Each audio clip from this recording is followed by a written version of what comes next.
Hello guys, welcome to the YNOT team's very first webinar. Today we'll be having our webinar under the topic New Normal, Youth in Action.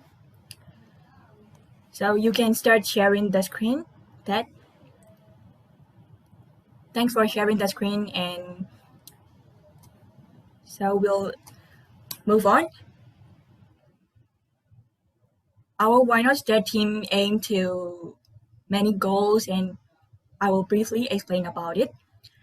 So we aim to inspire and engage Southeast Asian youth in the process of creating changes for their communities during this challenging time.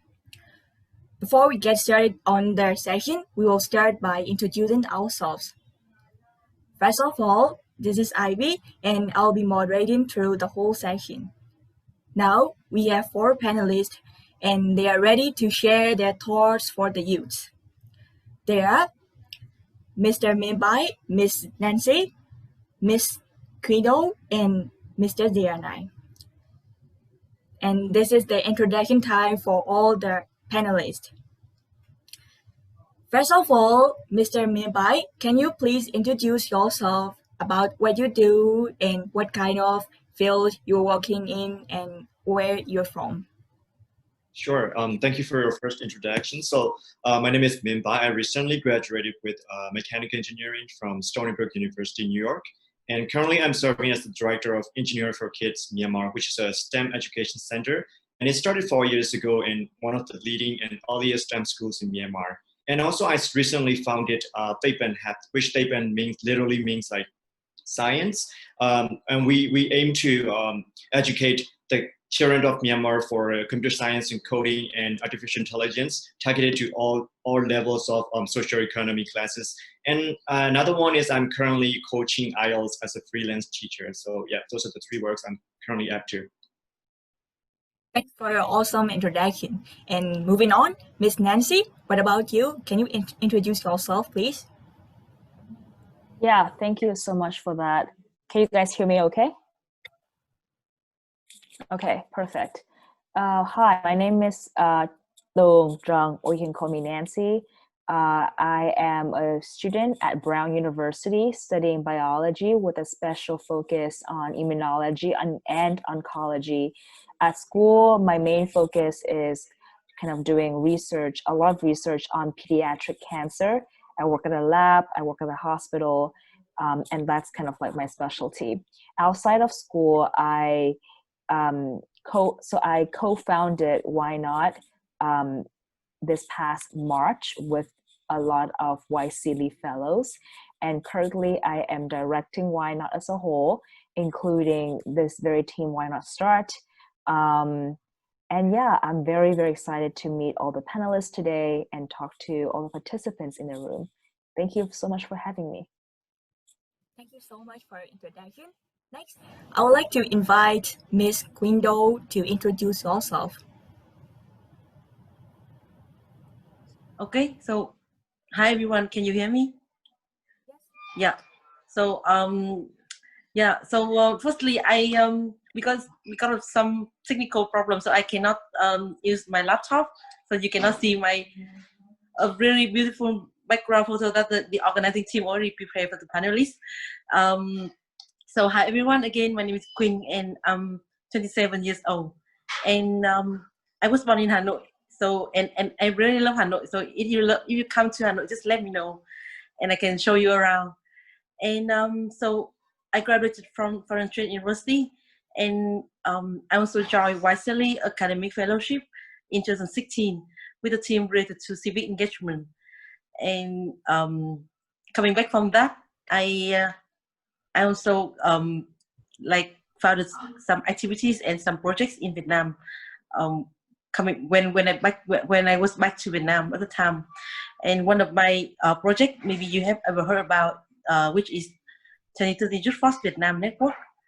That we are a network of youth-led organizations in Vietnam that we try to raise the awareness of young people on sustainable development goals, and also try to support them to take more actions towards the implementation of SDG in Vietnam.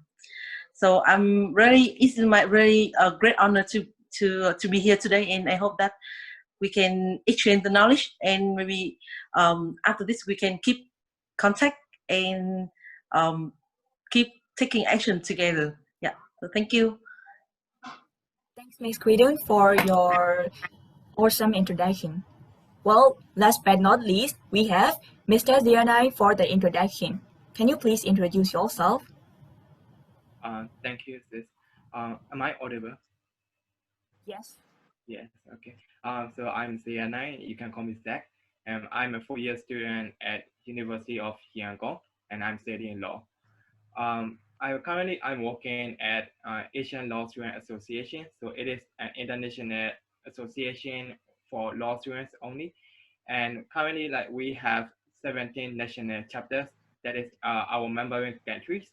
And also we have 2 observers, Nepal and Bangladesh, for our future members.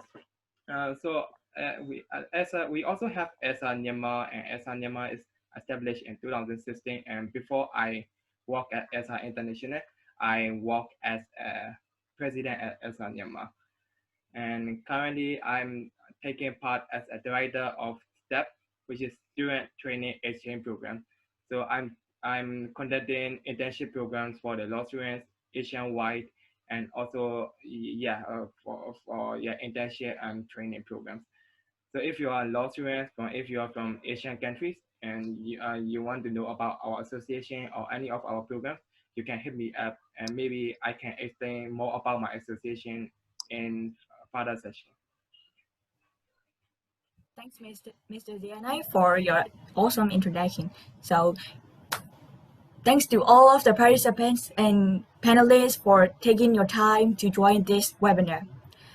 Just for your information, we'll be streaming this webinar session live on our Facebook page. We'll also have questions and answer session at the end of the discussion. Well, now we have some rules and regulations that you guys should know before we get started on the session. Participants must fill the check-in and check-out forms that were given in the comment sections and the message box of the Zoom chat. So don't forget to fill that form. And if you guys have any questions to ask the panelists, you can freely drop that questions in the message box. So these are the rules and regulations. All right, so now that we have introduced ourselves, and we will start our webinar right away. We now have many organizations empowering the youth, and they have just shown up during the pandemic. The first question that I want to ask Nancy is how to start your organizations and what kind of objectives or aims that you did have. Thank you. So, yes. Thank you so much for that question. So, how did I started it? Correct. That is the question. How did I started it? So very similar. I'm actually very glad that Quinn brought up the point that she is a YCV fellow. The reason is because I'm not a YCV fellow, but I work for YCV fellows. So in 2018, 2019, a group of YCV fellows went to Brown University for the YCV program. And then I was hired by Brown University to be their cultural ambassador. As a cultural ambassador, my main job is to basically host these YCV fellows. My job is to take them around, introduce them to the Brown University culture, the American culture, the college culture, and all of that. My job was also to basically create team bonding activities between a lot of the YCV fellows. So one thing that I discovered as I was working as a cultural ambassador is this unique power of kind of like, there's this connection between all of the Southeast Asian members that I just have never experienced before. I don't know how to describe it in particularly, but when all of the Southeast members are together, I truly feel empowered as just an individual. And so, so after the program is over, everyone went home and everything. And then, COVID happens. So when COVID happens, I was, from a school setting sent home. And when I was at home, I honestly was really bored. I was like, okay, I need to find something to do, or I honestly would drive myself insane. And so around that time, one of my Y City fellow member reached out to me and said, Nancy, I had this great idea about kind of connecting a bunch of like youth in Southeast Asia together, but this time also include students in the United States into this kind of like collaboration. And I want you to be in it. I like, that sounds like a great idea. I mean, it will burn my time. Sure, I will do it. So that's when I kind of start this entire YNOT project together. At first, it was just a project to basically stay connected with all the Y City Southeast Asian members. But then afterwards, it became more than that. It became like something I'm truly see the power of youth in Southeast Asia taking actions. And I like the idea a lot. I like the idea that youth can take so many initiatives and kind of like spearhead all these things on their own without, any introductions or any instructions. It really shows our leadership skills and creativity, along with, really pursue things that we are truly kind of like care about without any preset agenda. So yeah, that inspires me a lot. And we did a little pilot period over the summer just to see how this organization is going to go. And then we survived over the summer. And yeah, we expanded it a little bit more in the fall semester. And Why Not Start? It's one of the teams that is the creation coming out of that, trial period. So I hope that answered the questions. If not, I'm totally lost. Well, thank you, Nancy. They were so inspiring for the youth and for the like youth in the COVID-19 outbreak who are getting lost and don't know what to do and don't know what to join what organizations. So it just happened so suddenly, and university had to stop for a while, as well as in Southeast Asia countries and other worldwide countries. And I want Mr. Minbai, would you want to share anything with us about your nonprofit organizations? All right, so I mentioned that I'm currently handling two organizations. The first one is the Engineering for Kids, and the other one is Taipan, which you can refer also as Science Hub, because Taipan literally means science, as I mentioned. So, and among two of them, the Engineering for Kids Myanmar is more like a profit organizations, and Taipan Hub is a non-profit one. So first, I joined in Engineering for Kids Myanmar right after coming back from my graduation. Not really graduation, because that was like in the middle of March. And I was supposed to graduate in May, but then like the COVID pandemic hit in March, so I had to come back to Myanmar before I even graduate. And my graduation was like from YouTube instead of the actual ceremony. And after that, I joined Engineering for Kids Myanmar as the director. That was established since before I arrived here, so it was already in the market in the country for more than 4 years. Then after joining this Engineering for Kids, because of the pandemic, everything moves to work from home, and we can't open the physical classes anymore. So then I got the idea of we should do something when everyone is on the online platform and on the social medias, because they used to focus on the personal classes and physical classes before that, and the resources and all the contribution that we can make to the community was very limited. Right now, everyone is online, and we have also different kinds of platforms that we can communicate to each other. So I thought of like taking advantage of that. That's why I started. That's when I started the Taipan Hub. Taipan Hub we aims to educate about the digital literacy and also the computer science, because like computer science, coding, and those kind of things, like they're very getting popular. Not just getting popularized, they are also very important. Personally, I regard that like they're gonna be very essential to everyone in the future. And because like we're already using like everyday life, for example, mobile phone devices, Facebook, those are all connected to the computer science. So that's why I got the idea of starting the Taipan Hub. And Taipan Hub, like I said, I started that organization with the goal of providing those essential educations to everyone, regardless of their socioeconomic classes. Like, so our aim is to provide that educations to people in Myanmar, every corner of the country, whether they have like laptop or residential matters. Like we aim to provide them the infrastructures, the devices, the electronic devices, and the education, whatever they need. So yeah, that's the organization that I started, and with that kind of goal and ambitions. Yeah. Thanks for sharing. And like what have you said, we all are facing the pandemic, and pandemic hit us so hard. So there might be some changes in our organizations.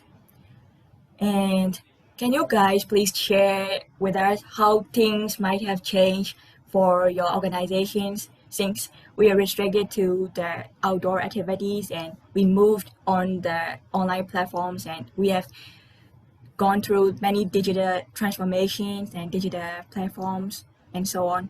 So I want Mr. Z and I to share your thoughts with us that the changes you have gone through so far for your organization. Yes. For that, actually, like ESA has many annual international events, which are like ESA conference and ESA forum. So like ESA conference is usually held in the start of the month of the year, like January or February, and where like the many members of ESA they meet together and they talk about the law students, law student matters. It's like meeting, so we call it governing council meeting. So at the ESA conference, we usually do that. And also we also have academic activities like more the United Nations and sometimes mock governing council meeting. So it is like a stimulation where the members can also discuss like us in a meeting. And that is ESA conference. And we also have ESA forum.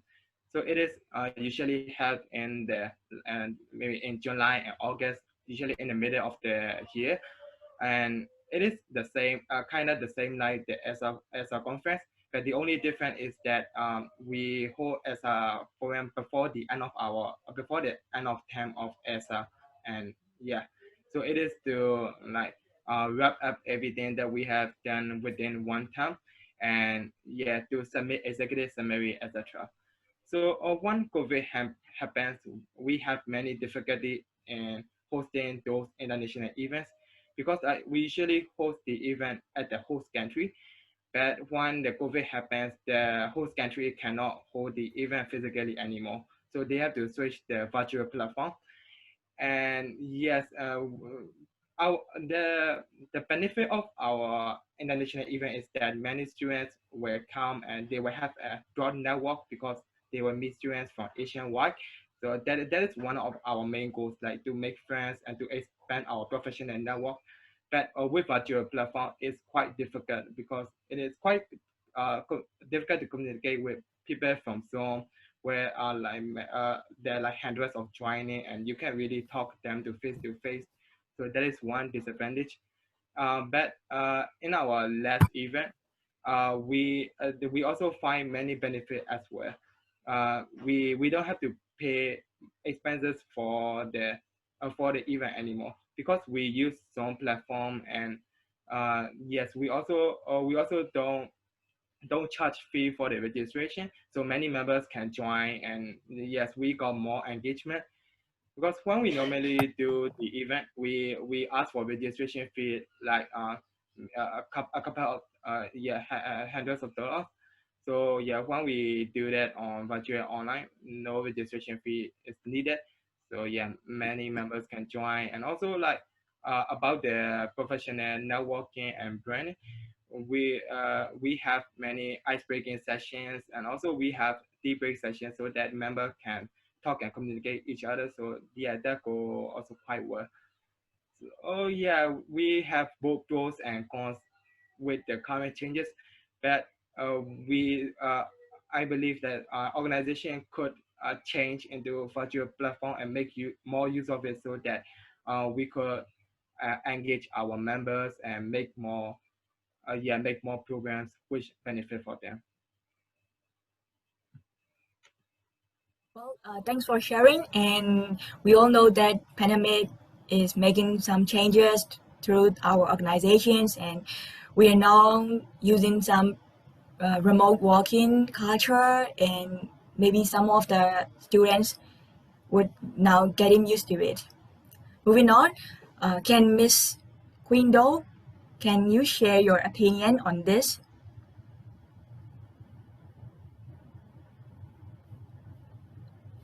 So your question is about what kind of changes, right? That my Sure, organization. sure. Yeah. Okay. So actually, like all of like youth organizations and other organizations in Vietnam, that during the pandemic we have to kind of like how to say, we have to delay our activities. Like for example, like one of our main activities during the year, that we organize a youth leader camps for our internal youth leaders. The leaders, they are coming from our network, and so we also open some slot for the people outside. But during that really high time of pandemic, that in April and in May of this year, we have to we face these challenges, and we have to decide to move the activity to another month. And but during those standby time, we still try to prepare ourselves, prepare our activities and any kind of organization process. So after the kind of high time of the pandemic, in June.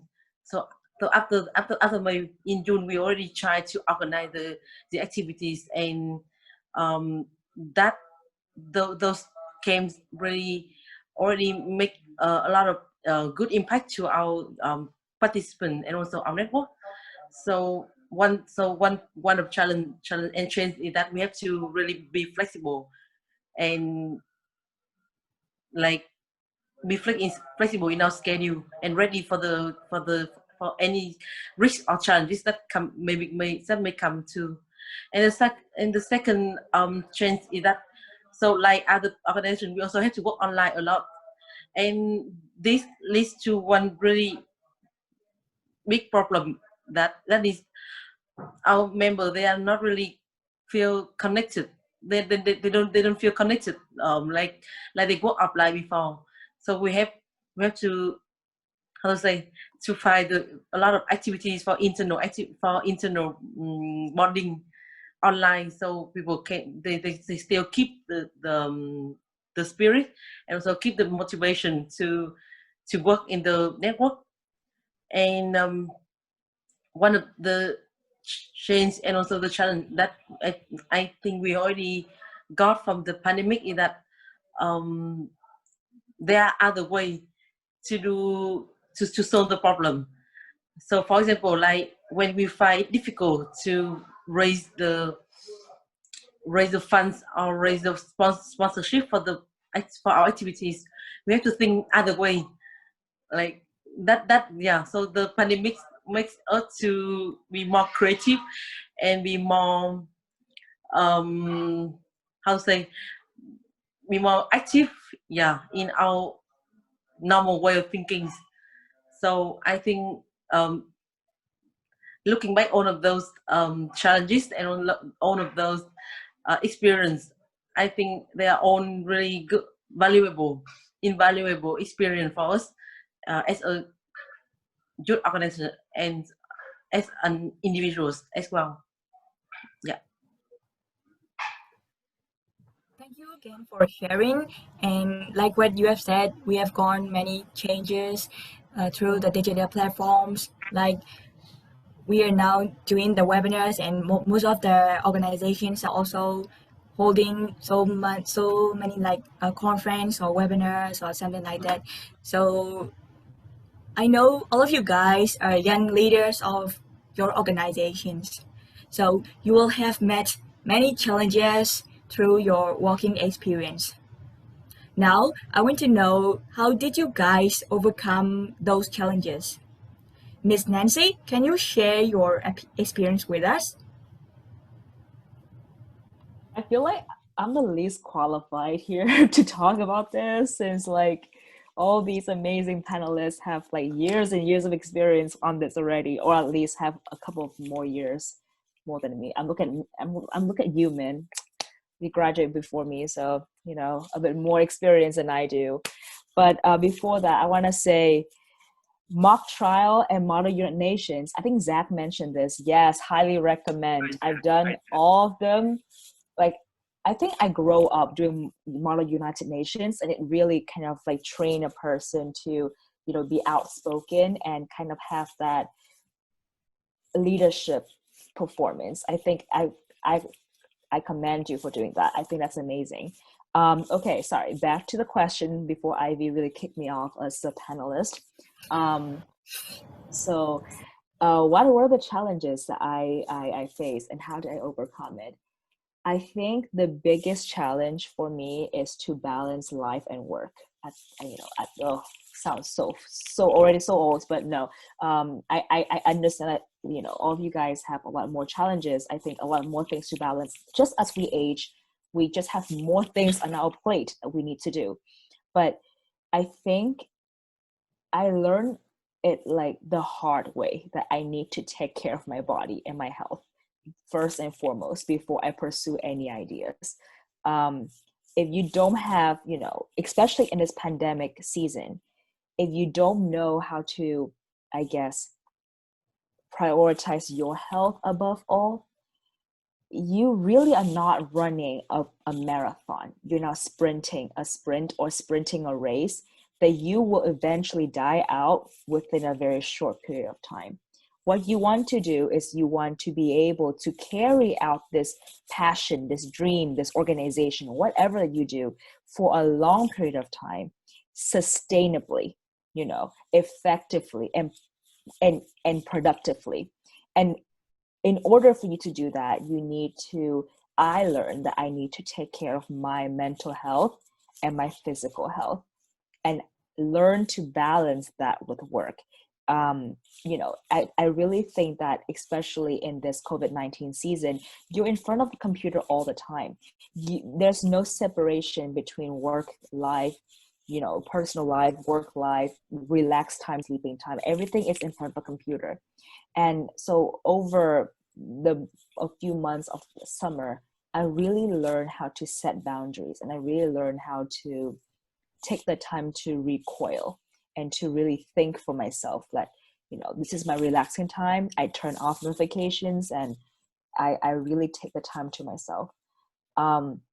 Another biggest tip that I've learned is that I need to read a lot of books. I don't know if this is something that youth people are kind of interested in anymore, but I read a lot. And I not only do I read a lot, but I want to educate myself a lot on new things out there, new ideologies, new philosophy, new theories that you have never tested out before. Because only with these ideologies, these new knowledge that you gain every day, will you be able to keep your mind fresh. And that's how you're able to, you know, be on this journey for a long period of time with high endurance. So yeah, I say one thing I learned is that as a leader, I need to be healthy. I need to keep my mind sharp.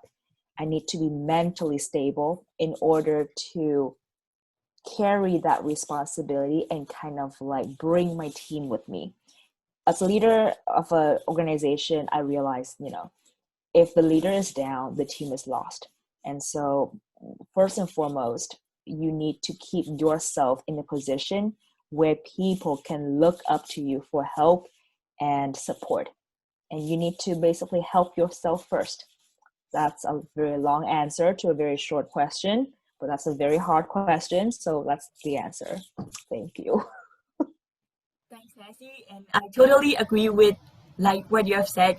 When we open our eyes, we remember that we have morning meetings to attend, and we just sit in front of the computer without eating breakfast or anything else. And it's so tiring day to day for us to do. And Nancy, do you have someone in mind that you want to know of their experience? I actually do.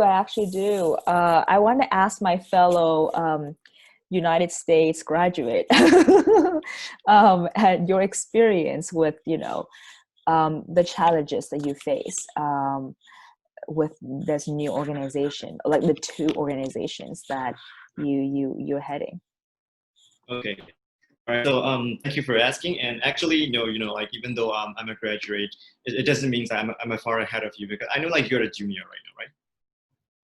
Yep. So just one more year left. So I know like a junior in the United States, U.S. education is a pretty tough year. So because my junior was the hardest years among the 4 years, among the 8 semesters, I can totally understand. And also like yeah, I agree with that for the personal opinions on like kind of being a leader of organizations, because you really have to take care of yourself and you have to prioritize, like compared to the whole organizations and before making impacts. Because if you're, like you said, like if the leader is down, the organization is lost. So that's totally true, because you're the one who's motivating and making strategies and everything. So I think I'm agreeing on that. So because Nancy has already shared on like what are the most of the challenges facing as the leader of the organization. So I would like to share some insights of like what an organizations might face as difficulties when we, especially operating as online during this pandemic period.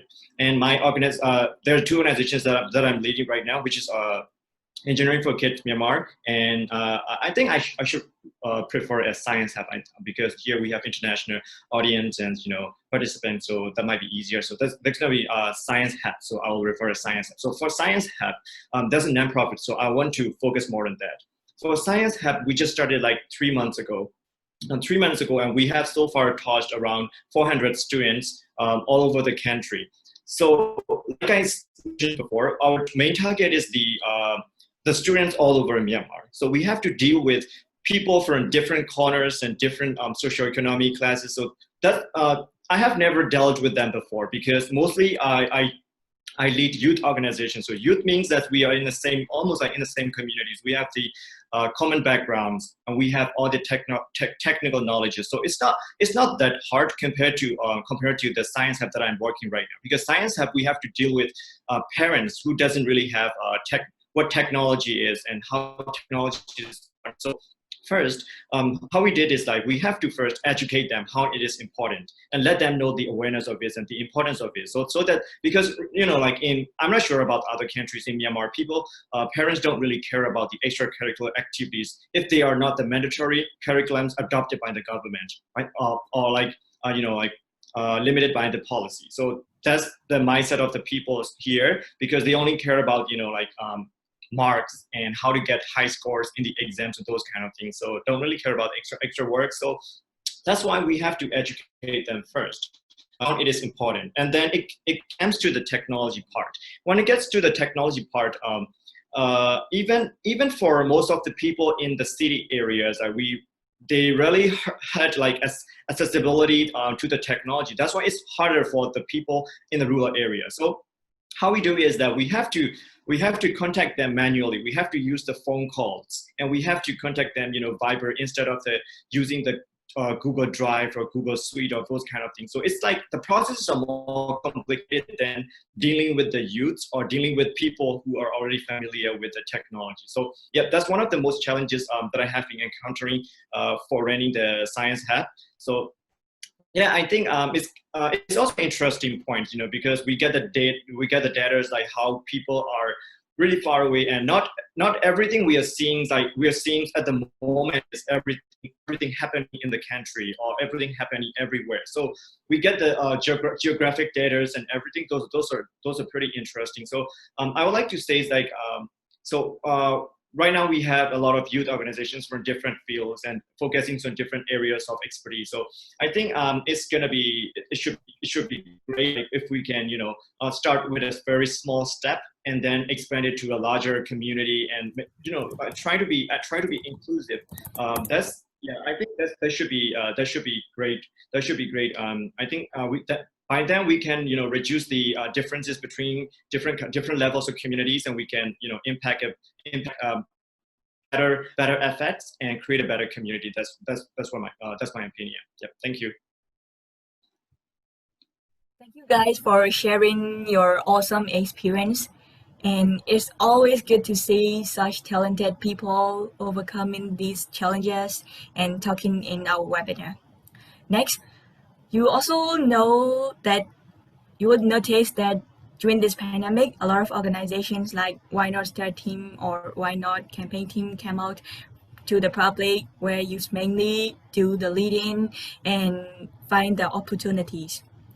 So I would like to ask, what kind of opportunities did New Normal give for the youth, mostly in Southeast Asia? And I want Mr. Ziyanai to share your opinion on this. Thank you. So concerning with my scope of work, so I'm currently taking charge of internship programs, under my duty. So before the COVID-19, we have physical internships at the different jurisdiction of our member country. So example, we have international law firm in Myanmar, and so our SR members from Myanmar can apply for the program, and also the international member can also apply. But when COVID happens, it is really difficult to conduct internship physically, and also like international members and foreign members can't can't apply for international internship anymore. So that is one challenge that we are facing right now currently. But to tackle this problem, we are negotiating the partners for online opportunities like online internship. And currently we're like building a new platform website perhaps to to host internship programs where members can apply, and it is like a virtual experience, but they will still have their same feelings like physical internship. That's what we are trying to do. um, so yeah, and also when we talk about COVID-19, the situation in the different countries are really different. So that we have to like balance our programs to reach more to our members. Yes, so we are working out on this virtual platform and the virtual program. That is from my scope of work. But from the association, we also have other many different programs such as MUCO competitions. So MUCO competition is like we represent as lawyers, and we present our case in front of the judges. Yeah, it is like a stimulation of the court hearing. So before COVID happens, we usually host these events physically, where we dress in suits, and we present in front of judges, and we present as lawyers. And also in front of the podium and in front of many audience. It's really a great experience. But when COVID happens, we can't do physically anymore. So instead, we have to do this like virtual platform. So some of the like competitors are like they really not interested anymore, because they want the real experience of presenting in front of the judge and in the court. But however, we trying to like motivate our members. It is we trying to like talk them that it is the same experiences, even though we do a virtual platform, because like you will be facing with the judges, and they will be keep asking questions, and also about the audience problem. We host the event live, so that all the people global wide, Asian wide, can also watch what they are presenting, and also see their talent. So yes, these are quite challenges and also like opportunities that the new normal brought us to us. So yeah, so my point of view is we have to think about different ways to encourage the youth and our members to participate, so that they could join and be active during this situation. And yes, it is also the opportunities for them. That sounds so cool, and I also agree with you because the thing outside the like extracurricular activities are like not the same thing on the virtual platforms. So I also think that virtual internships or virtual the pace will be better to motivate to the for the young competitors to compete. So I also want Miss Quindo to share your thoughts upon this topic. So can you please share? Okay, I think that actually this is really interesting question, and I think that for the young people, like after the pandemic, and we are moving to the situation of new normal. Actually, maybe a lot of people can, and not just only with, young people, and even like adult people, or like, yeah, maybe even older people, they find difficulty to to do like what do we go next, something like that. But I think like people always say that when there's a challenge, there's opportunities. So for young people like us in Southeast Asian country, I think firstly one really obvious opportunity is that we can like one more time like deeply connect to ourselves, like, and also connect, and from that we can have more sustainable way to connect to outside, and also to the community. So I think because we and also we have and young people, they have a lot of skills and also capability to use in using internet, or using kind of social media platforms, or they can like they find it easier to adapt new things. So that is really, I think, one of prominent strengths of young people. So they can how to say, they can be flexible enough, and also um, they can be like they can move easier into other fields, and also into and they also can help the people around, and so the community to apply the advanced technology into everything that we do in nowadays. Yeah, because like for example, like my parents, they they are not really how to say, get used to using the internet or something like that.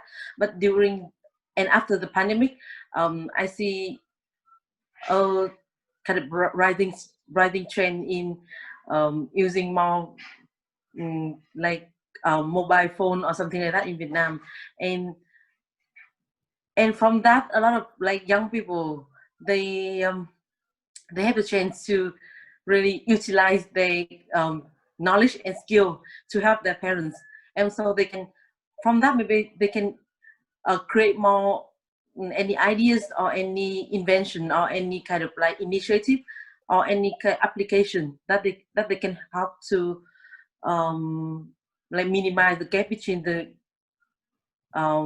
young and the old people in Vietnam.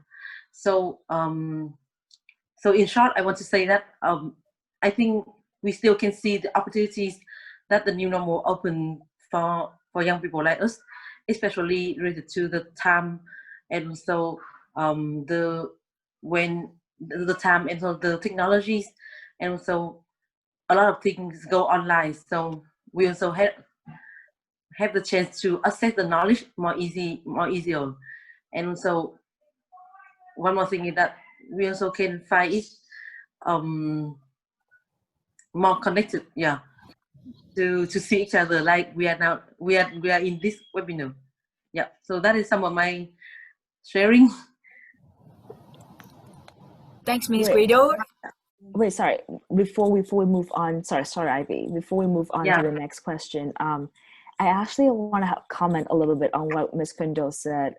Yeah. I think I agree a lot with what you said. Actually, it reminds me of a conversation I had with someone like I think a few weeks ago. So this person interns at Zoom. So he's an intern at Zoom, and Zoom actually set out a whole branch, like a whole team dedicated to bridging the gap in inequality of in education. Like there's really kind of like the fact that we're all moving online. I do believe it's a big change for many people, but at the same time, I do believe it's also a movement to kind of like close that gap in inequality of having access to adequate education for many young people. Because now what you can see is that as long as you have access to internet, we really can have access to great education, and that availability is now possible. You can have access to these things without being physically there. So I do think that, you know, it also kind of like in some cases it widens the gap, right? Because now that you really see not having access to internet is a huge burden on a person's education. But now with the people who have access to internet, it really kind of like closed that gap. So I think it's interesting where how this pandemic really closed and kind of widens the gap for different people and different population.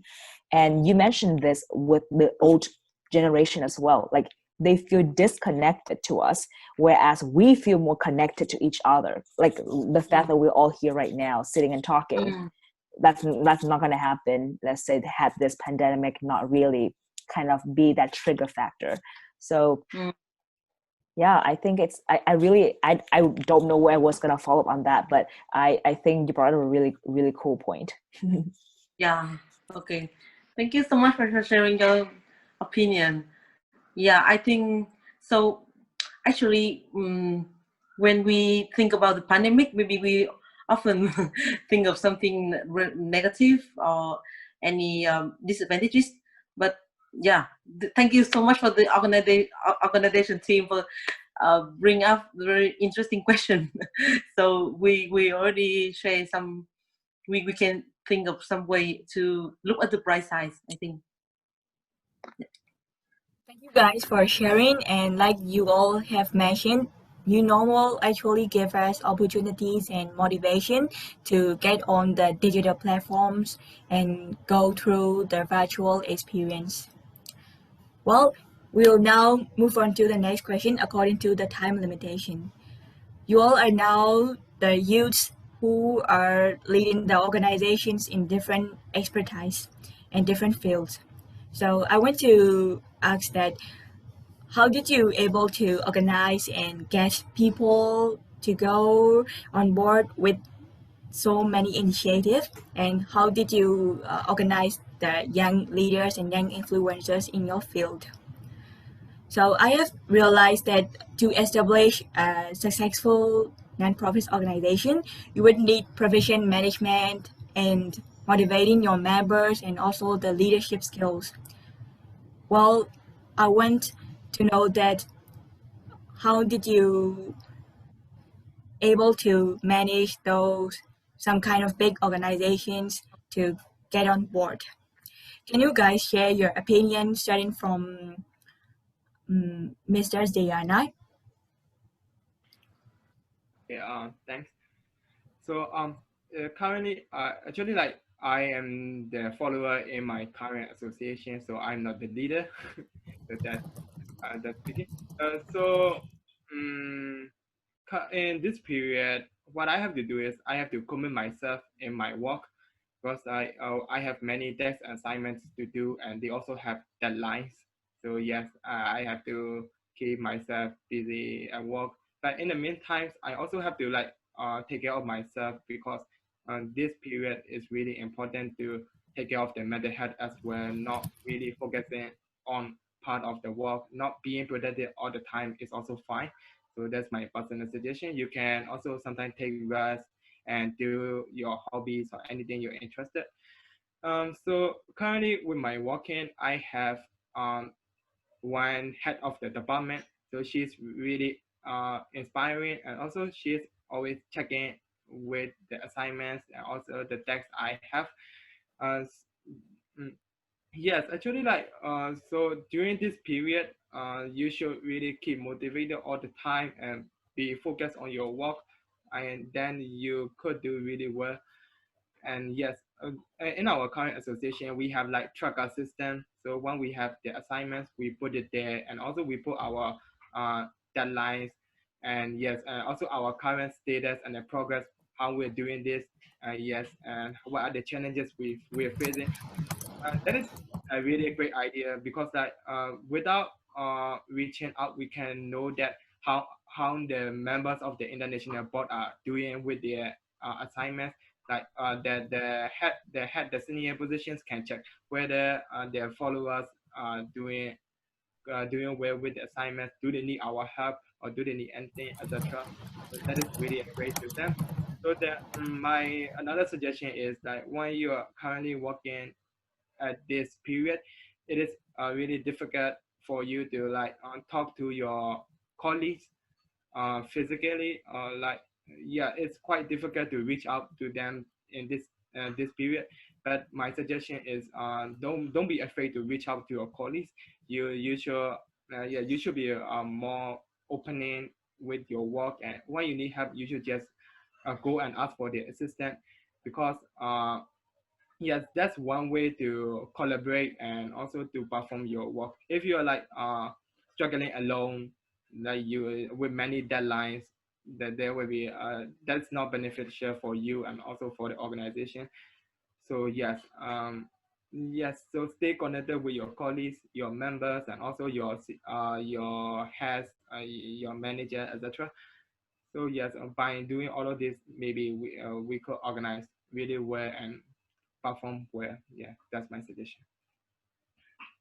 Thank you for sharing. And like what you, most of the youths are having mental issues or they are having some depression due to the pandemic because we all have to stay at home and we cannot go outside and we only have to sit in front of the computer all the time and all the morning and all night. So we will have some mental issues according to that situation. So following on from that, Mr. Min Pai, can you share your opinion with that situation on on this topic? Sure. So first of all, I think it's all about passions and goal because once you have the once you have the passions and goal, that's how you set the missions to implement. So I think like because not everything can be done alone individually. That's why we need the organization, especially for the non-profit organizations. Now we're not getting paid, right? So that's why we need the same passions and common goal to implement those goals with a group of people. And those group of people has to be motivated all the time. I think that's the most important thing. So to happen that we have like different kinds of strategies like implementing from different kinds of different organizations. The first one is I think like I mentioned the passion. So say that we have as a founder of the Science Hub, I have the goal of implementing that kind of computer science educations to be freely accessible to everyone in the country. And there are many people who have the same goal as me. So I share with them. I talk to different people, and I luckily found that they have the same goal, and they're really motivated to implement that. As I mentioned, that I can implement that goal alone. That's why I share my perspectives, my missions with other people. That's how they get on board. And once they get on board in the organization, then we have to set the departments and the structures and the organizations like strategies, everything to move forward. I think that's one of the reasons that what we can implement all the goals and all the achievements to get like in a short period of time. Talking about the coding, because like I think it must also depend on the personal experiences as well. For me, I got that kind of visions because I get in touch with that computer science and coding when I only want to get to the college life. I've never heard of it before when I was in high school. And the same thing happened to a lot of people. That's why they have the same common goal. They don't want the kids like nowadays like to happen that kind of issues like when they grow up. So we implement the same goal and with a group of people with a strong passions and with the same missions. I think that's one of the big impacts. The big factors like that matters. Yeah. Yep, I would totally agree with you because if we want to do that Like we just can go through many obstacles or many burdens, and we can actually reach the goal. So thank you to both of you guys, and these are all the insightful thoughts for the youth, for engaging and also for inspiring. Before we go on to the last question, most of the youth cannot still find a way to get solutions to social problems like environmental issues or anything else. As future leaders, we must share our ways to empower them for contribution to their communities and for community development or other kind of works. Now, I would like to know that what can you do to solve their social problems, and like what I've mentioned, like what we can help them to contribute to their communities. And Miss Nancy, can you start sharing by like telling your thoughts on this? I think this is a very hard question. Like, what ways can youths do, like what can youths do to solve social problems and contribute more? Honestly, if youth can just solve social problems, we'll be golden by now. Like, we won't have any problems because we just all be solving problems. I think the way that I think about this is that there are three layers when it comes to changes. The first one is knowledge. Before you want to change anything, you need to empower yourself with the knowledge of it. You want to change, let's say, the environment, you need to first educate yourself about the environment. You want to change about the legal system, you need to first educate yourself about the legal system. You want to change something in regards to medicine, you need to educate yourself about medicine. Because only when you know about the topics that you want to change about, will you actually know what to change. So my number one layer is knowledge. You need to educate yourself on the topics that you are passionate about. The second part is skills. Let's say now you have, the knowledge to change, you know about certain things. Sorry, that's the last part. The second part is mindset. So let's say you already know about these, the in and outs of, let's say, since we have a law person with us, let's just use a law system, for example. Let's say, you know the in and out of the law system. You know all the like little details of the injustice of the law system. The next part of it is the mindset, right? Now that you know all these things, what are you going to do with it? And that's when the mindset really kicks in. I feel like as a young person who wants to contribute to the community and to solve social problems, the mindset should be that creative. I think creativity is number one in this case.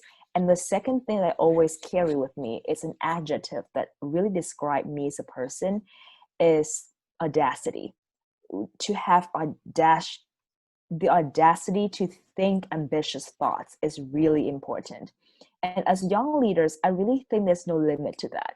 If you really think you believe in something, you can really do it. And I think we say it a lot, but we don't truly believe in it until we actually take actions upon it.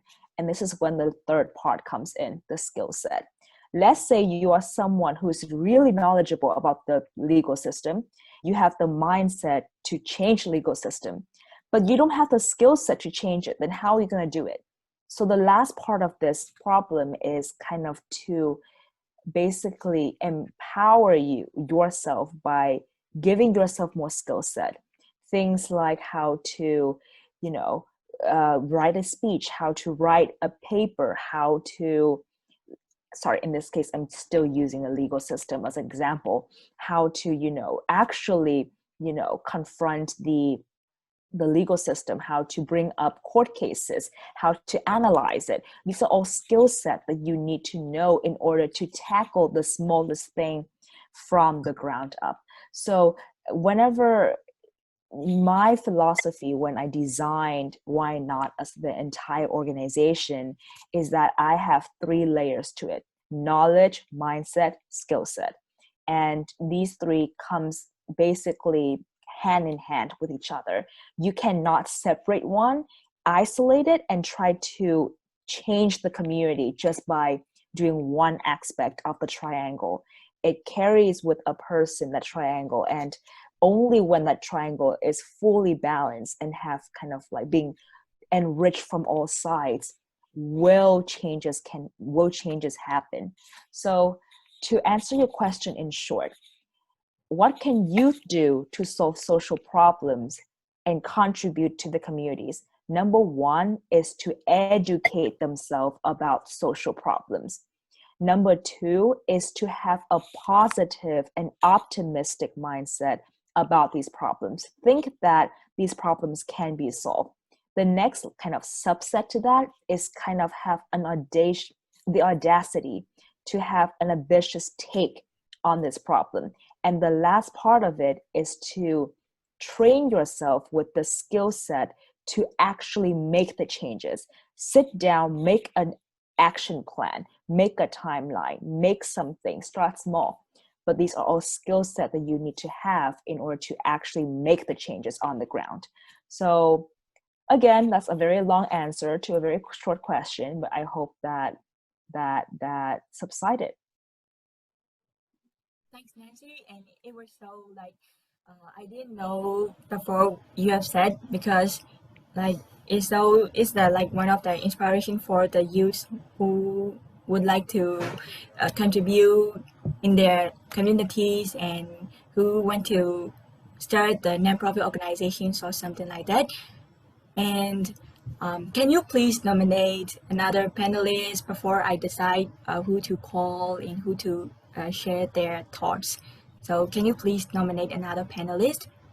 I love this power that you give me. I just have the power to nominate people. This is great. This is great. Since I use this, you know what? Since Miss Quinn has not spoken for a while, I'm going to nominate Miss Quinn to take on this question next. Okay, so thank you for nominating me. So actually, I think this question is really a big topic, and look like a lot of people in the society also are asking the same questions: how they can support the young people, and what youth can do to solve social issues and playing their part in making the community better. So for me, I think I couldn't agree more with the points and also the sharing from Nancy and others panelists, because I'm totally agree that we when the young people they want to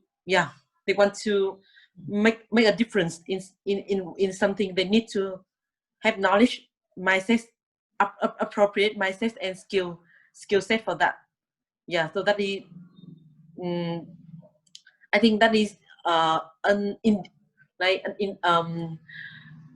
inevitable. Is an obvious way to do that. So I just want to add a little bit more that so when we have the knowledge, we have the right mindset, we have the skill set, and I think the young people and in this kind of like connected and interpersonal like society, I think the youth they should how to say they should involve other stakeholders and also other people into the process. That is very important because this is not just like the problem that only for the youth, for young people, right? That is for the whole society. So and the young people they shouldn't like do it alone by themselves. They should engage with, for example, like their parents, their friends, right? Their neighbors around, and also maybe the teachers, their classmates into the process. Each person can play a small part, but at the end of the day, it will make the whole progress. So that is one more point I want to share. So that also one reason that's why we created 2030 Youth First Vietnam Network, because we want the young people they connect with each other. For example, like one youth group, they are doing a project related to environmental protection, and the other group they also do the same. So we think about why not these organizations they collaborate with each other and make more impact together. So and we did connect the two group, and they already organized once the same project together, and we can see that the impact, and also the impact is larger, and the organization process is more smoothly more smooth. So that is one more point I want to share, especially the young people now in Vietnam. They have done a lot of good things for the society, but sometimes they forget to connect, to engage with the local authorities, and also, I mean, the Vietnamese government. So and also the private sector. So that's why we often have the suggestion and the recommendation for the youth group in Vietnam, that they should try to engage the Vietnamese government, and also the private sector, and also the civil society into the activities. Yeah. And one more point I think is that it also quite related to the mindset aspect that Nancy was talking about. But I just want to share that to really make a change in this complicated and complex world, I think the youth, they should prepare themselves for a kind of mindset that we have to be resilient, and also be patient, and also keep our words keep our word forward. And because the change cannot be made in just only one day or over the night. And when you want to say something, and you want to how to say, to state one message, something like that, you need to be, how to say, really resilient, and patient enough to repeat it again and again with more conviction and more persuasion. Yeah, something like that. So some of my sharing that for the youth, when they want to join the social progress, and when they want to continue their past. So let's try to be how to say, reach out for the partnerships, and also looking for the engagement from diverse stakeholders in the society, and also be resilient and be patient enough with the result. Yep, that's some of my sharing.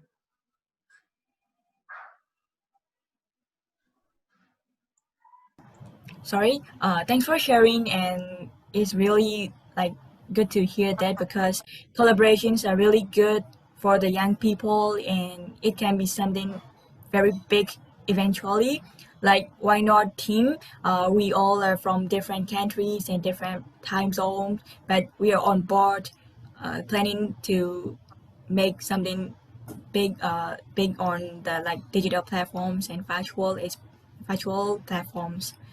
Well, so we have a little bit time limitation, and we now have another panelist to share on this question. So before we get to the question answer session, we have the final panelist to share the thoughts on the previous question. So Mr. Min Pai, can you share your thoughts to this question? Sure. So I think like there are a lot of social problems going out there in our communities, and like there are a lot of youth organizations working as well. But what I see is like there are because as there are a lot of organizations that are working on a common goal, I think I think it will be great, like if we can communicate and work together. I think that will create a better and bigger impact. And because like everyone can start small, so not just only youth, because they're also working professionals, like in the middle of 20s or mid of 30s. And they're working on like at a different roles, at different countries and different places on different issues. So I think that's a great thing. And like why not? And why not is also like one of the youth organizations, like you just said, from different parts of the world in different time zones. So yeah, those are all interesting points. And I can see like youth can also contribute. There are a lot of things that they can do. Like I said, they can start from small and then create a bigger impact.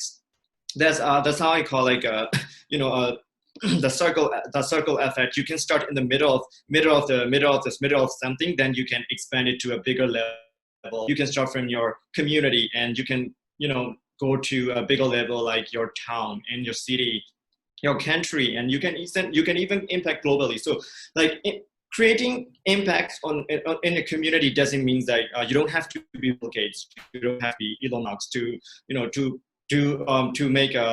make an impact for the community. You can even start from very small things. There are also a lot of issues that you can work on, like environment issues, like education issue, climate issues. Those are all like happening all over the world. So those are the examples of that. And picking up the point that you just that's what Nancy just mentioned. Like I think educating is also important. It doesn't matter with what kind of topics, what kind of thing it is, because you just have to know your interest. That's why like you have to like first educate yourself, like what you're interested, and then you have to educate other people who might have the same common goal. So you guys can work together, because I have said it repeatedly, because no one can work alone. You need like group of people, you need organizations, you need communities to work on this issue together. So for example, look at the COVID pandemic. COVID pandemic is like is the most common issue for the whole world. It's like global issues that enlightens us. We have to work together. So that's why it's like taking that as an example. For other different topics and different kinds of things, we also should figure it out, like how we can work together, how we can collaborate, and how we can create a bigger impact by collecting all those organizations which have the same common goal. Yeah, that's my perspective on these questions. Thank you.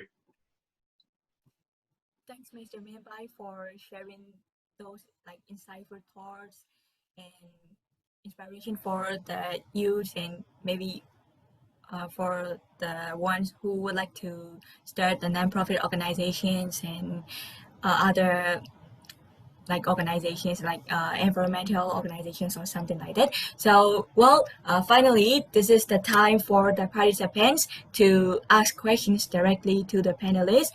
But first, we will go to the questions from the Facebook Live, since this webinar is streaming live on Facebook, and we also have questions from the live session. So my fellow team member, Ted, will read out those questions to the panelists and ask who to answer the question. Ted, can you please ask the questions? Oh, well, yes. Okay, so I'm pleased to be here, hearing all the discussions from the great people among all the countries from Southeast Asia.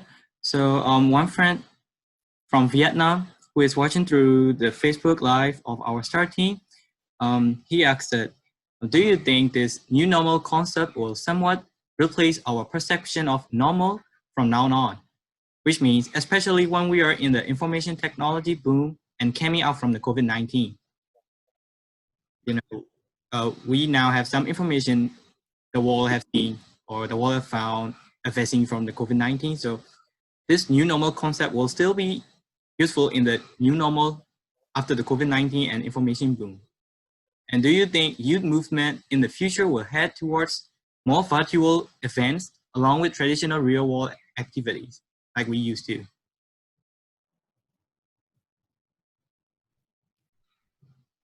So I think he is asking for all the panelists. So let's go with Nancy. Can you please answer his question? I like how you just picked me. Thank you. The way that's just okay. I honestly think, okay, that's a very good question. I think it will after this pandemic is over. I don't think this pandemic is going to be over anytime soon.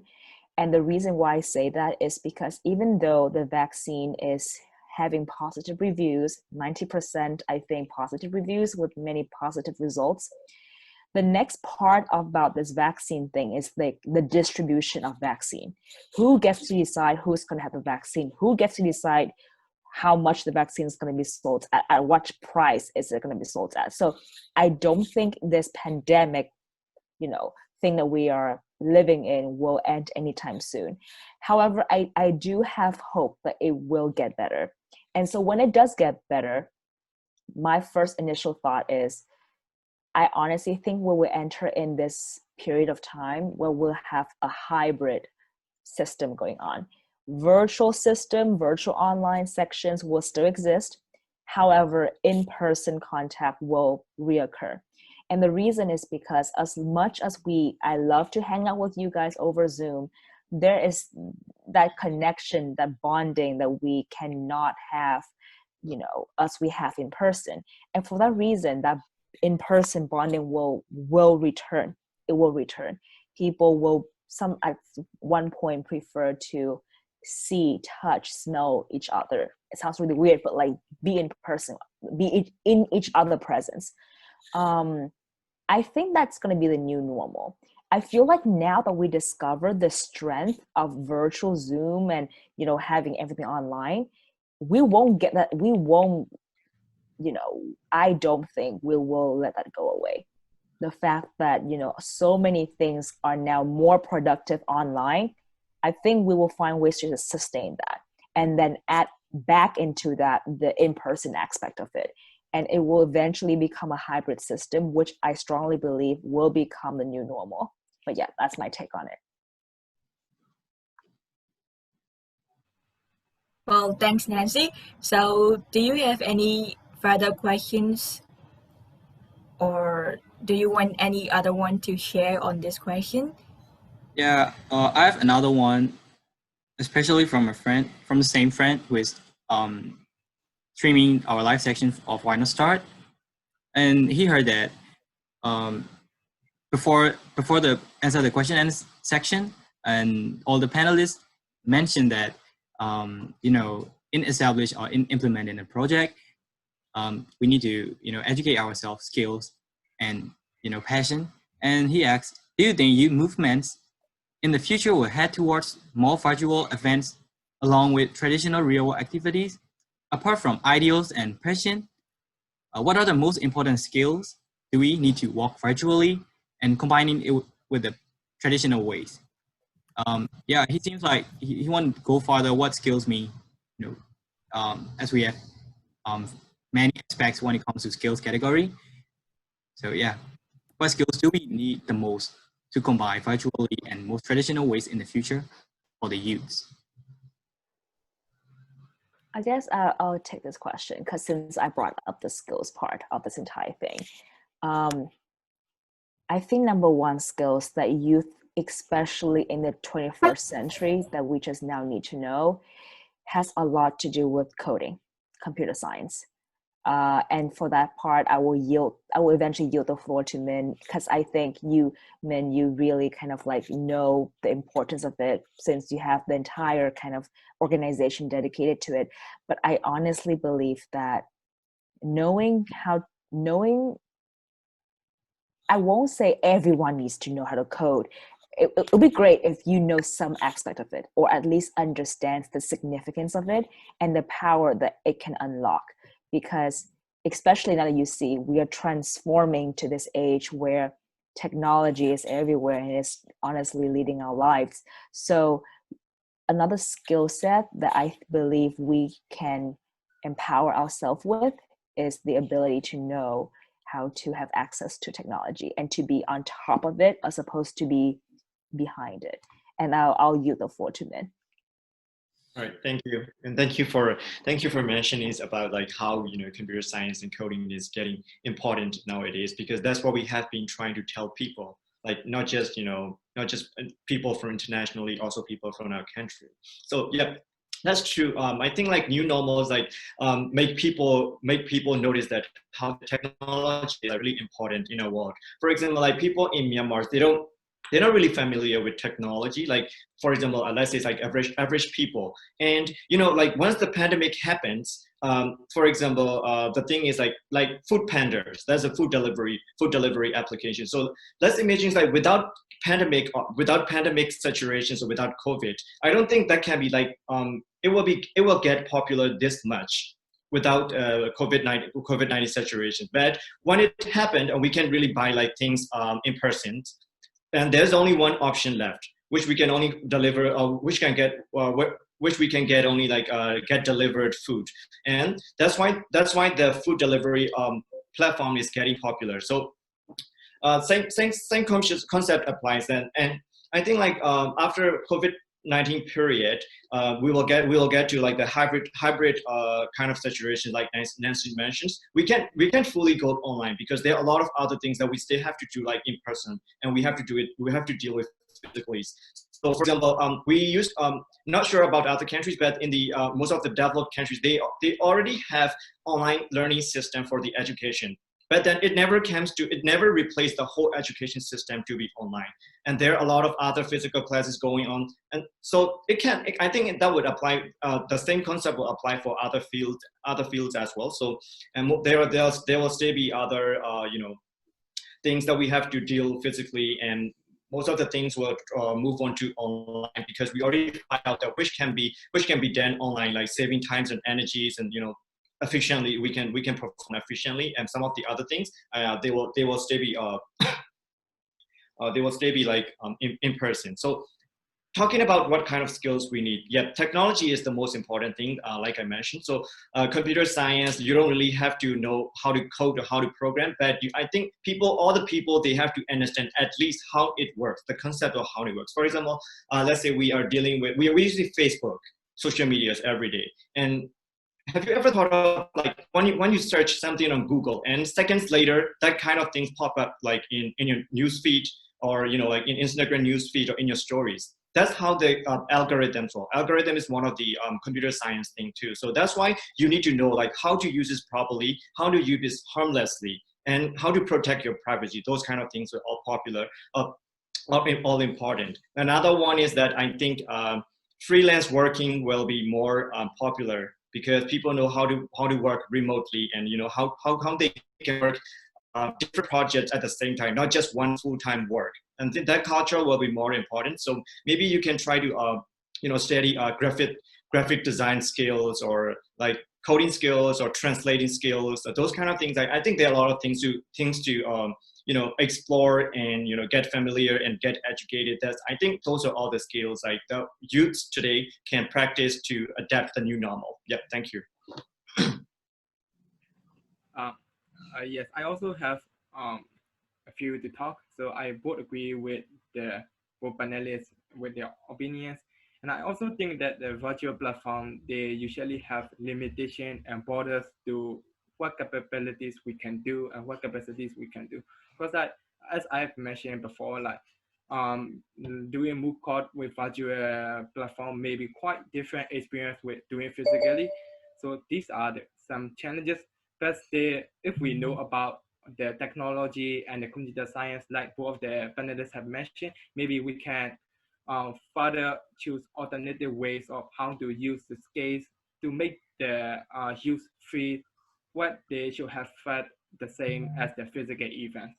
So that's really important, because when you're doing the movement or when you're entering competition, it is all about your journey and your feeling towards the program and what you have experienced. So we have to make sure that we give the same atmosphere and the same feeling to them, even if we do the virtual platform.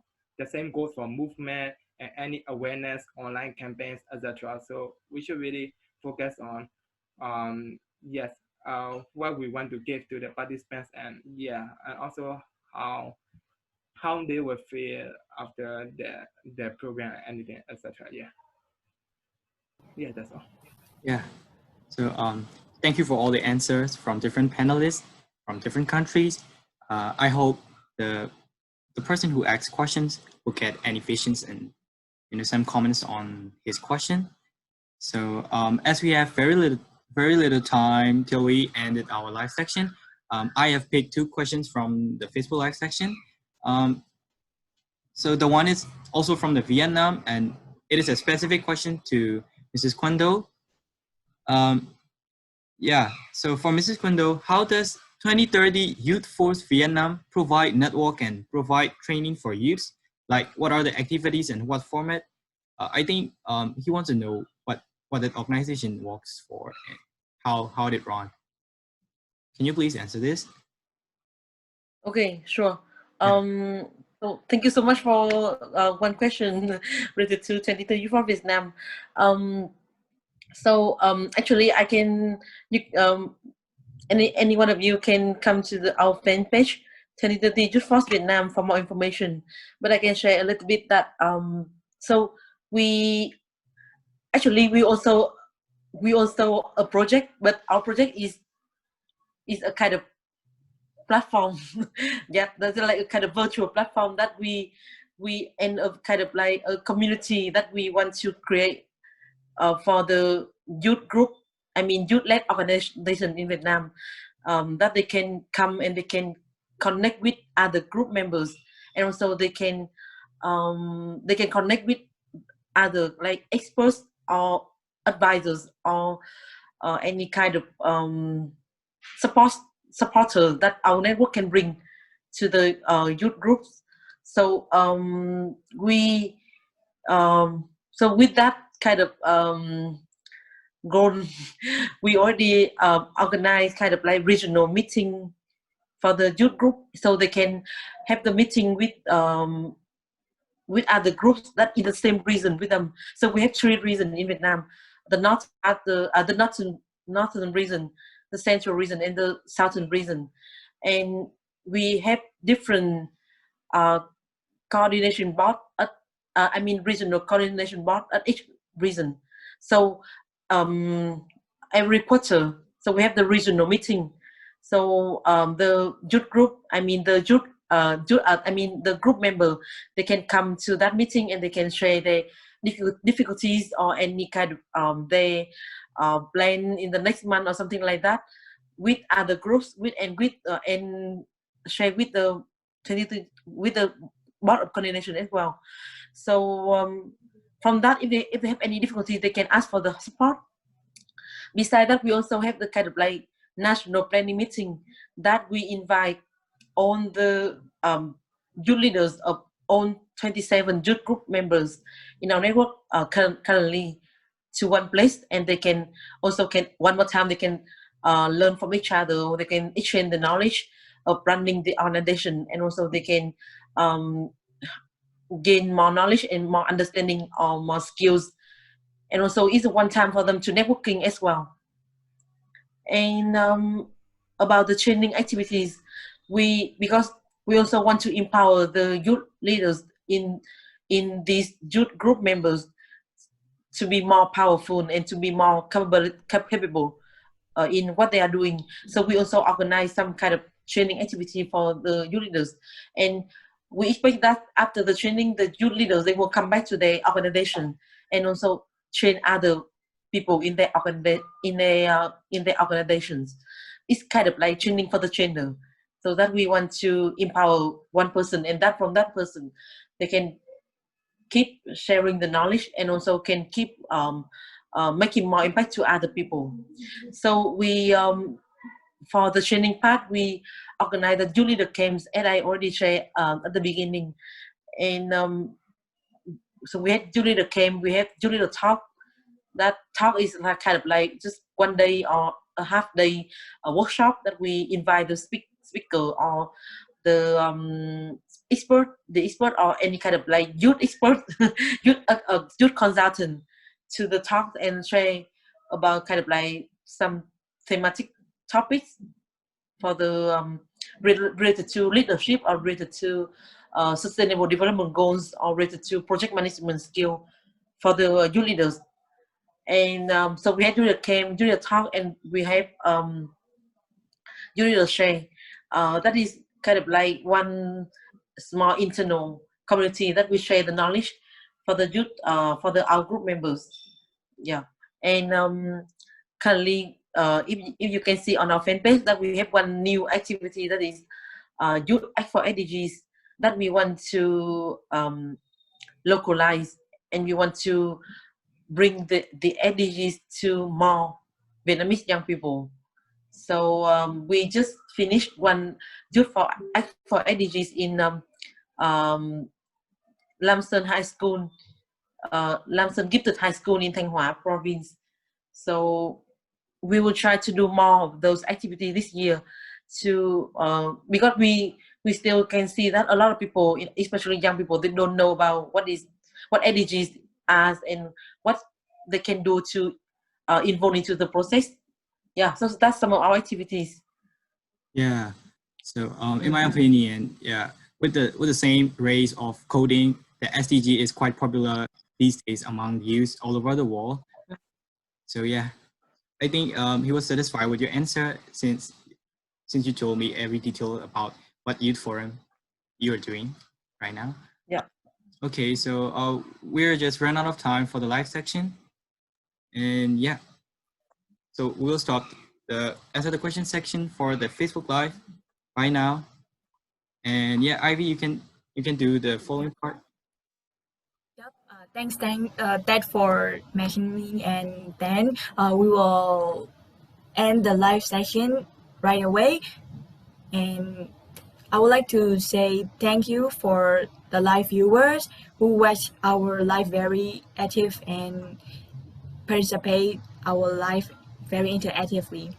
So for the audience in the Zoom, please stay in the Zoom room before we end the session, because we will have very exclusive opportunities for the participants in this Zoom meeting, that you all can ask questions to the panelists.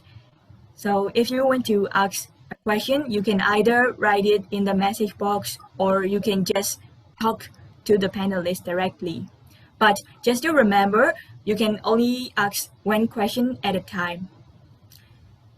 So you can start asking the questions and talking to the panelists or whatever you want in the message box, or you can just unmute your microphone and open your camera, showing your face, and maybe this is the chance for talking with the panelists. Okay, so I will stop sharing the screen. Okay, so all the participants from the Zoom room will have randomly asked various questions to the panelists. Okay, so we have a lot of questions. Yeah. Okay, wait.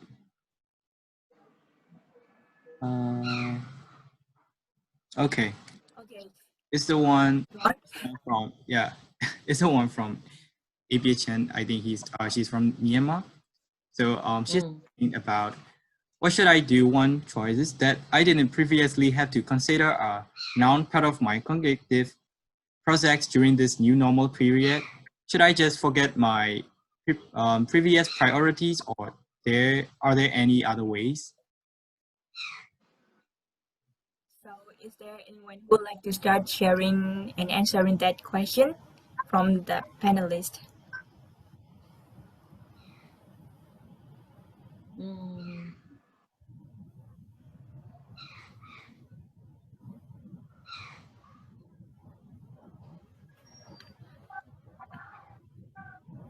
I think I can start. So I think okay, thank you. So I think like for that, like having like more getting opportunities or having more challenges when you have to choose between two things or two or more different things. I think you don't have to change what you have previously thought. And I think what you can do is instead you can think of like how you can adapt your previous option with the new opportunities. That's one thing what you can do. And sometimes yeah, absolutely right. Like because sometimes you don't have a plan B, or you don't have of how you can march those two options. For that, I'm not sure about what your problem is, but because you don't really mention specifically, but talking referring about my personal experience, let's say it's like, for example, if I want to become a doctor, like that's why if I think that I have to I want to attend a medical school because I want to become a doctor, then what I would do is that there must be other people who are already become doctors, right? So I will be able I will try to talk to them, because I see myself as a doctor in 5 or 10 years, and they're already doctors. So that might be the pathway that I have been thinking. So what I would suggest is that maybe you should try to talk what you have been thinking and what you think you might become in the future, or what you think you might be that kind of person. So you should try to talk to them and know, like, is that the actual choice that you want to make, or is that what you have been expecting to get like kind of obstacles or challenges that you want to encounter walking through that pathway. I think that would be helpful for you, because you will hear from someone that you imagine yourself in the future. Yeah, that's what I would like to suggest. Yeah, that's absolutely satisfied question. And I think HMP will satisfy with Gomibai's answer. Yeah. So Mrs. Quindo, do you have any comments on it? No, actually, I think like, because obviously I think this is really quite difficult question for me as well to answer. So yeah, so I think that some of the sharing from Min Pai was already a great point. Yeah. Yeah. Okay. So let's move to another question. Inktamu asks, is there any problem with virtual learning during pandemic? If yes, what is the main problem of online learning with virtual platforms? I think you all can answer this question, since you all are working on virtual organizations or doing some webinars on your own. Yeah.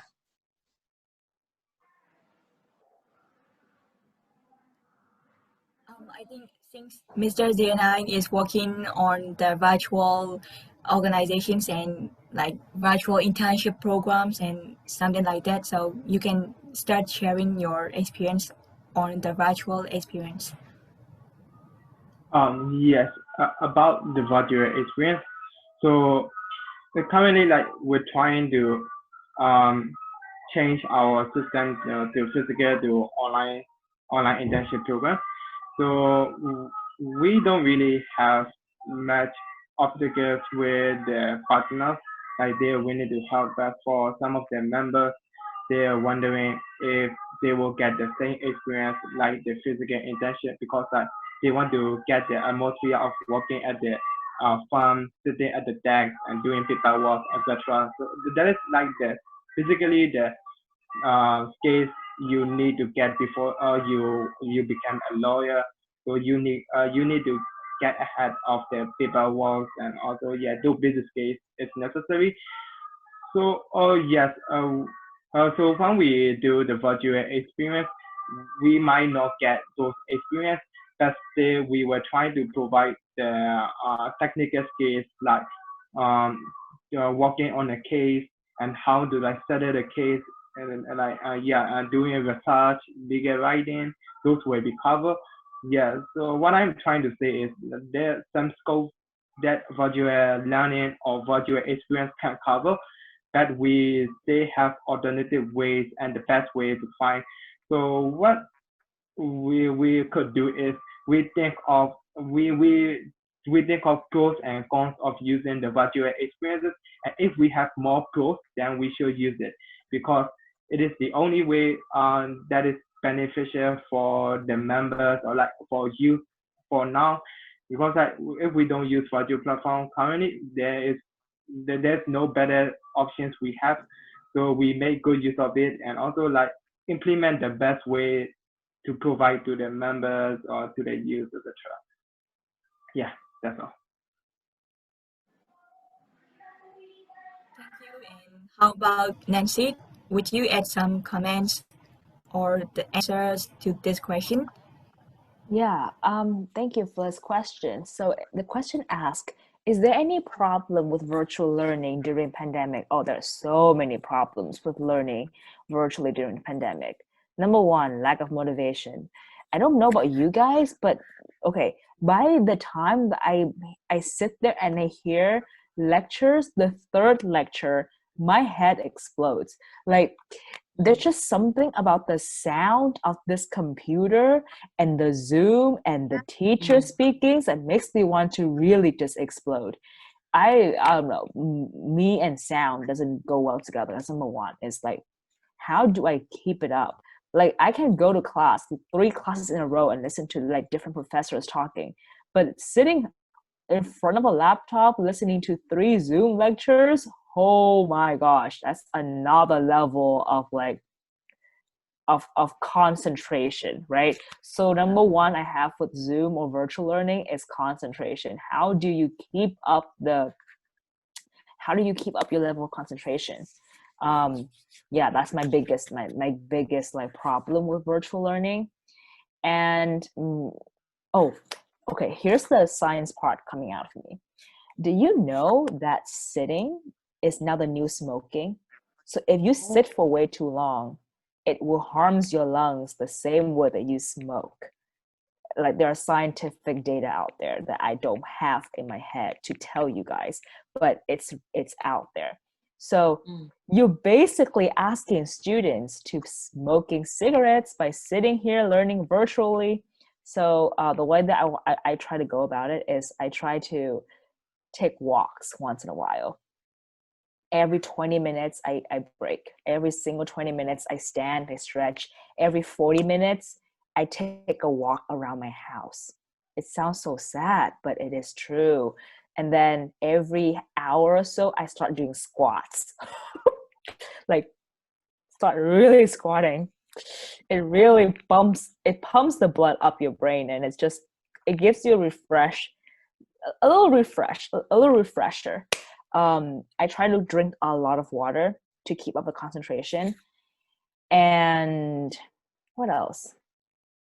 What else do I do with this concentration problem? I try to not listen to lectures using earphones or headphones. I honestly advise you guys to, yes, I agree that headphones and earphones are great, but if you use them for too long and you use them throughout the entire day, it really kills your ears. And there are science behind it as well. So there are actually earphones out there these days that are designed to reduce the volume of reduce the volume of the noises coming out of your earphones just to protect your ears. So yeah, try to take breaks in between. And then I guess that's my answer to this question.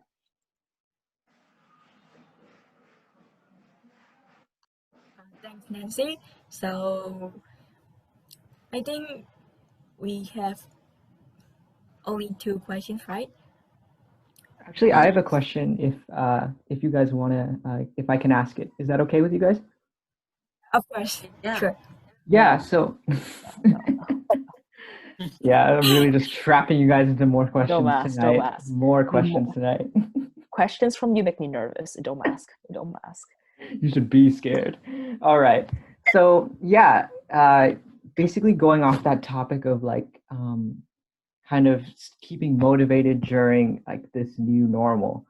I wanted to ask you guys how that relates to running like an organization virtually. We had some pretty good discussion about like leadership like skills and how to like take care of yourself and be a leader of an organization during all of this. I was wondering if you guys had any tips or strategies in how to like keep your team motivated, especially when you are separated by that barrier of like being online and through a computer screen.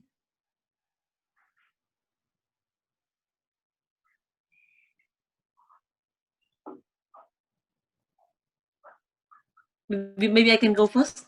Sure. Yeah. So like, so I think our team, like my team in at 2022 for Vietnam, also they're really diverse in personalities, in their capabilities, and also their interests as well. So when you in a group, and that group, and maybe you are a leader of that diverse group like that, so I think we need to how to nurture, and also how to combine they also, and how to make all of their interest, and also how all of their capability and their strength they shine together. So yeah, for the question of like how to lead, right, how to work with a team, right, in the especially in a kind of like remote way working like this, I think you can see, and you can maybe you can ask them what do they want to do in this kind of like free time, something like that. So, and in our team we have a kind of small team that is internal affairs team. They often care about the people mental health, and also what kind of they want to do, what they want to learn, or they want to equip, or they want to upgrade themselves, what skill or knowledge that they want to upgrade themselves. So we try to ask the people, and also we listen to the people about their concerns, and also their difficulties, and then we from that kind of input, we need the input, and then we will find a way, or we will organize some kind of like training activity, like internal activities, and also to some kind of like maybe bonding. Maybe we try to have a small group meeting online, offline, and then at that kind of offline meeting, we call online with other people in other kind of regions, in other spots, so something like that. So and also we sometimes we also keep the conversation inside of the network. Maybe sometimes it's just like a small conversation when you ask about the days, and what are they doing in a day, something like that. It's just like small conversation, but it is needed to keep the spirit, and also keep the motivation. And what else? What what did we do? um,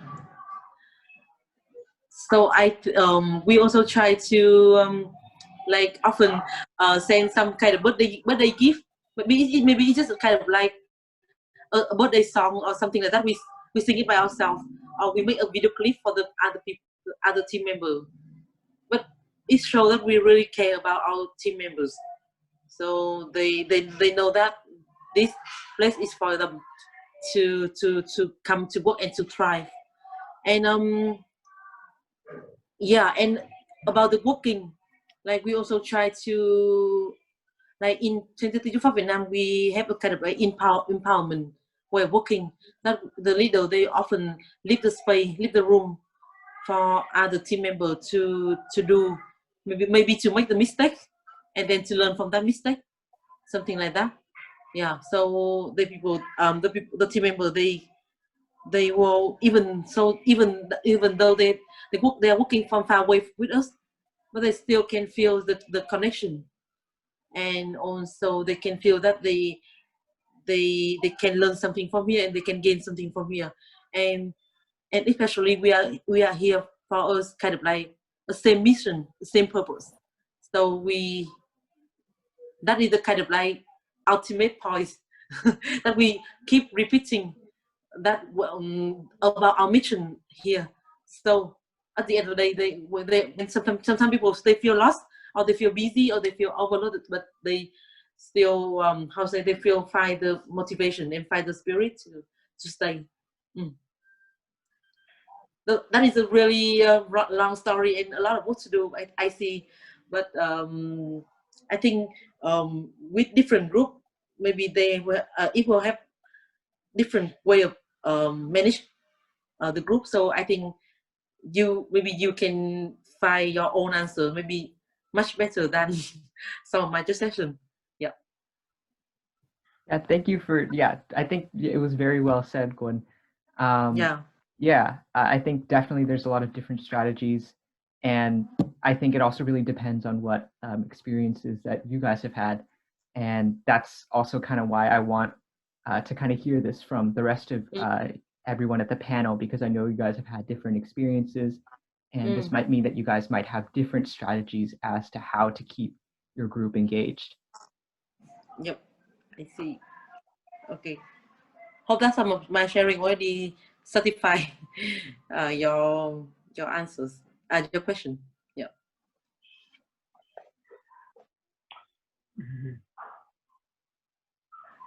So yeah, I will start. So my suggestion is, like, during this period, the most important point is that we should stay connected. Because yeah, this social distancing is really important in this period. But that doesn't mean that we should avoid talking each other, socially connected. No, social distancing is like we should distance physically social events. That doesn't mean we should not talk people online or you should stay alone all the time. So what I really suggest is you talk and connect with your colleagues and your members as much as you can. You stay connected all the time, because that's the quite positive mental attitude we get from yeah, and also the motivation we get from our colleagues and also from the leaders. What we could do is we should not talk about work all the time, because like yeah, because we did it COVID happening, and when you talk about work all the time, the members, they will get frustrated. They'll be like, oh my god, oh, he's talking about work all the time, blah blah blah. So there might be complaints. So we should do some like ice breaking sessions, talk about maybe movie and stuff, etc. So yeah, not work all the time, because this is really important, because during COVID we have to work at home, so there's no limitation to the working hours. Like we don't have 6 to 7 hours. We have to we have to work nearly all the time. So there's really no limitation. So we have to respect of their private time and also their relaxed time. So don't talk about work all the time. Maybe some other stuff makes them boring. Then yeah, that will be like encouraging your members to engage in your duties. Yeah, anything. Yeah, that's my suggestion.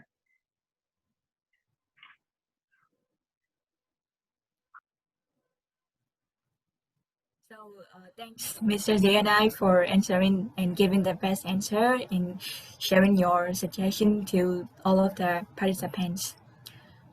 So since we have very limited time limitation, we will like end the questions, and we will end the our very first webinar.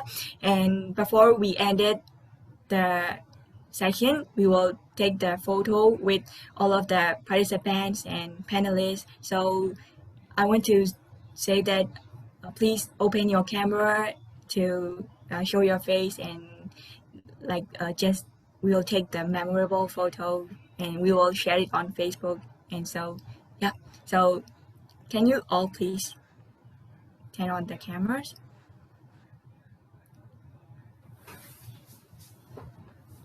Oh, I just recognized that some of my friends are here as well.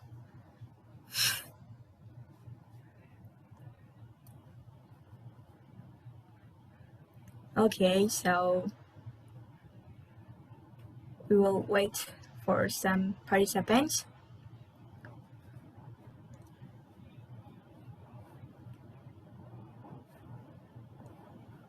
Okay, so there are two.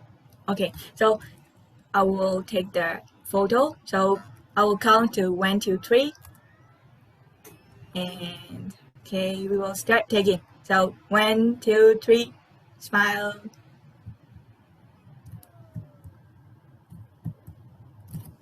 Okay, thanks for joining our webinar today, and thanks for giving your precious time for your commitment to this webinar. And another thing is that don't forget to fill the Google Forms that we have put it in the message box.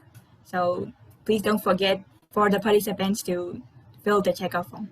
And I would say really thank to all the panelists that you guys taking your time to and dedication for this webinar. So thanks to all of you guys and looking forward to seeing you all in our future events. Bye-bye. Bye bye. Thank you guys. Take care. Guys.